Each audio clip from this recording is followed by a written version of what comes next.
Welcome to my channel. I'm Dr. Romano. In today's video we are going to discuss a question that someone asked me. And the discussion at that time, it was, why is having too much money a bad thing? And the person said, well, too much money is actually bad to have in the hands of the family, etc.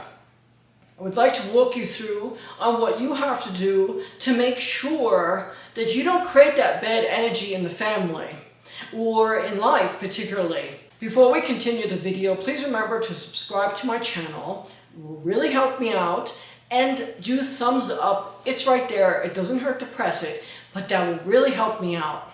Thank you so much. So the reason why people say having too much money is a bad thing and it causes a lot of bad problems, well, what are the problems that people face who have a lot of money? Well, let's say their spouse is a gold digger since they're the billionaire, or their children fight over the money, or possibly the friends and family are fighting over the money that they have, that they're always asking for money, etc.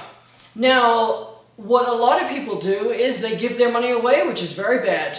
And there's certain measures and there's certain methodologies that you need to use so this doesn't all happen. All this fighting, all this legal lawsuits that you have when you have a lot of money. In many videos, I talk about private foundation and trusts. There's a great difference between those two. A trust is an agreement that can be broken by the court or changed. And the private foundation, the courts can't change it. They can't break it.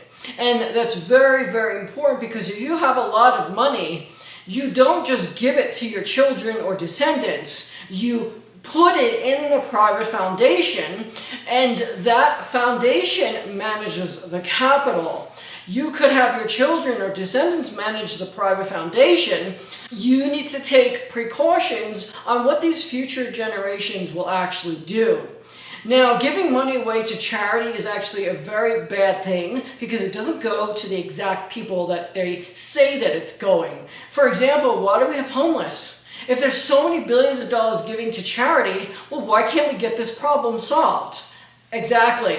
So, if you have a private foundation, your future generations will never become homeless, because what you're going to do is you're going to say, based on the income of the private foundation, you're only allowed to take a certain percentage for your pensions and for your yearly income. So based on the law, it depends where you have the private foundation. The best place is actually Liechtenstein in Europe.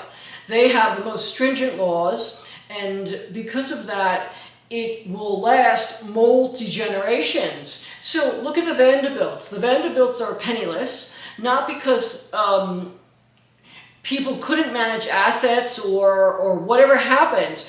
That type of money doesn't just disappear, and it did. What happened was Cornelius Vanderbilt, he should have not given his 90% of his wealth to his older son, which was the railroad business, and 10% to the other children. It's ironic how the 10% that was given to the other children, they kind of still have this wealth.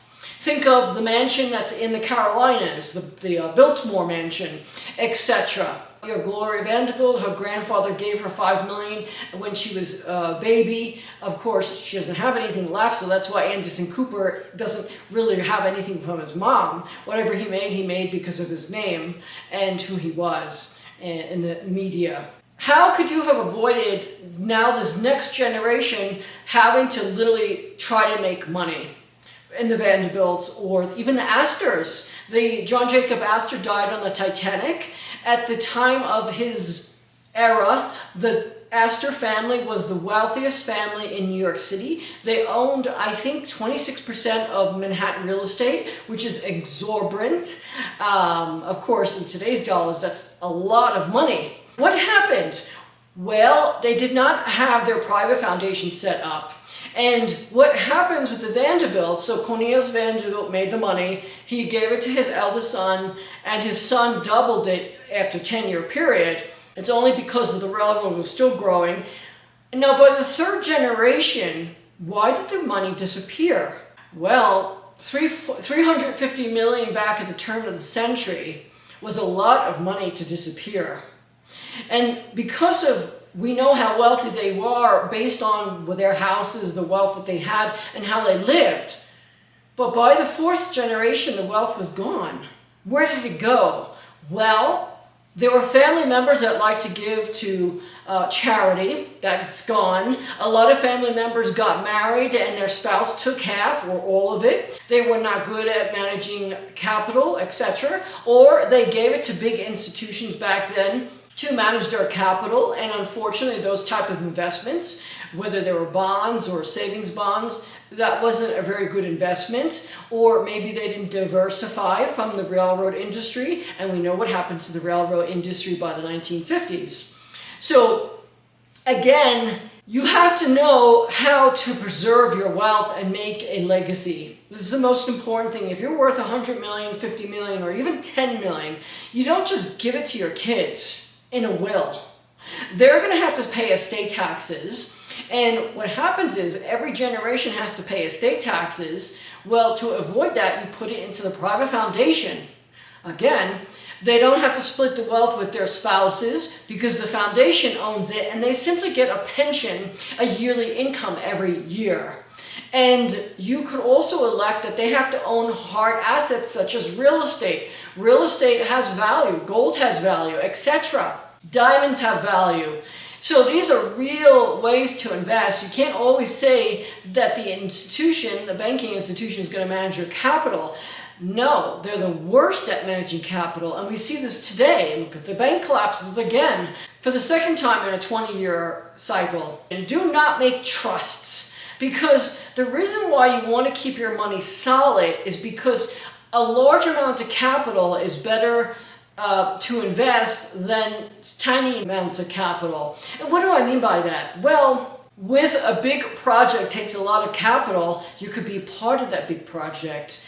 So private foundations are very important because your kids are not going to fight who's going to gain the wealth, who's going to be the heir of the family, or that's going to confiscate the wealth from their other siblings. That's eliminated. Your spouse and your future spouses, what if your wife or husband dies young and you get married and you have 4 kids and this new person that takes over is a monster? Well, they're going to separate you from your kids, like what happened with Harry Helmsley, and there's many other people in our society that this happened to. She, whether it's a he or she took everything away from him, his children, his previous wife, and when she died, Leona Helmsley, the second wife of Harry Helmsley, she gave it to the cat or dog. I can't remember if it was a dog or the cat.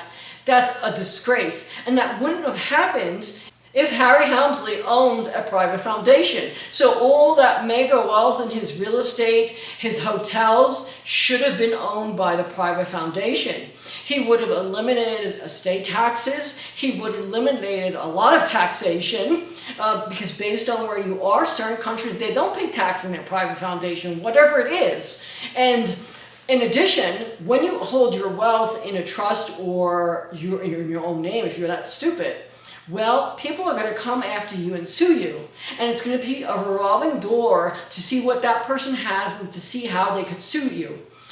Again, when an attorney goes to sue you, they're looking to see what you own in your name and for that client to confiscate the wealth.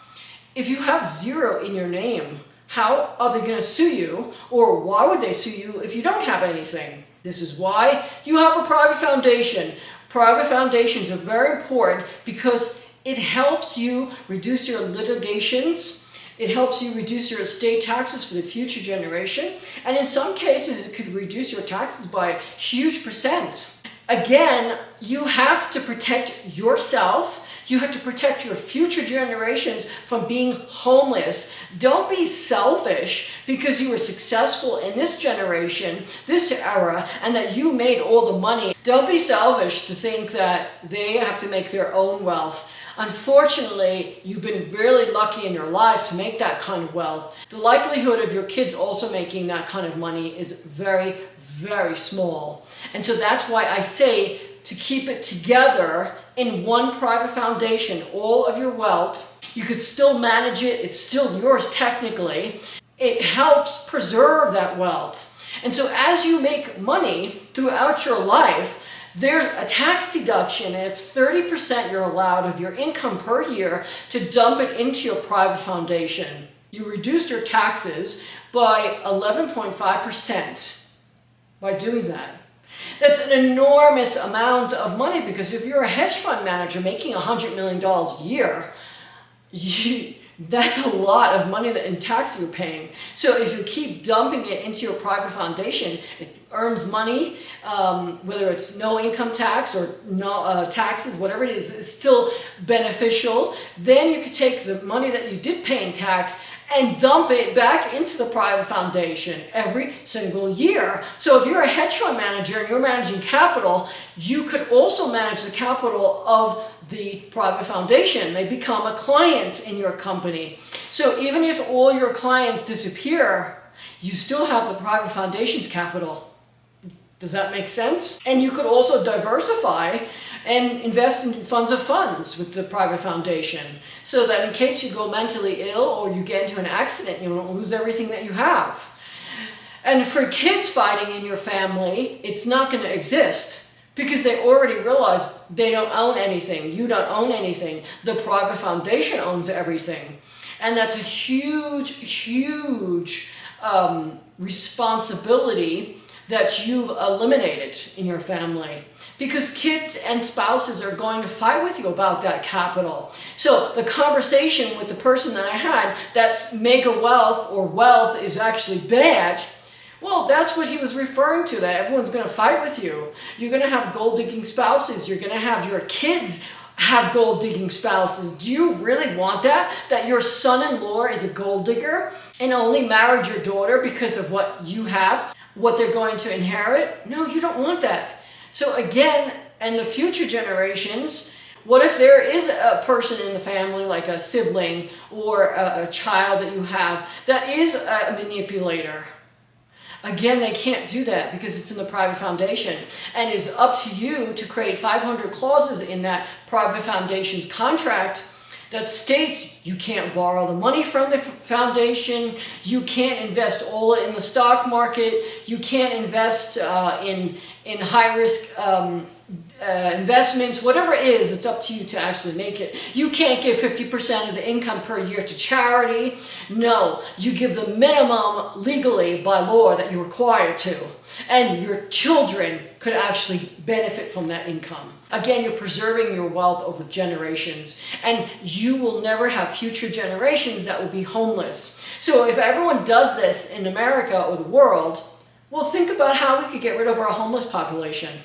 These are people that have problems. When they have problems, they're not able to mentally think or function logically when they're going through their problems, and they're homeless. Well, the private foundation will give them a yearly income so that they don't have to worry about making money. Does that make sense? Or what if the person does want to go to college in the future when it's an exorbitant amount of money? They'll have the money because it's coming from the private foundation. So don't hate money. Don't think money's evil. It's how you manage it and preserve it. And that's why a Liechtenstein private foundation is the best alternative in preserving wealth. Thank you so much for watching my video. Please remember to subscribe to my channel. Do thumbs up. It's right there. It doesn't hurt to press those 2 buttons, but it will really help me out. Thank you so much.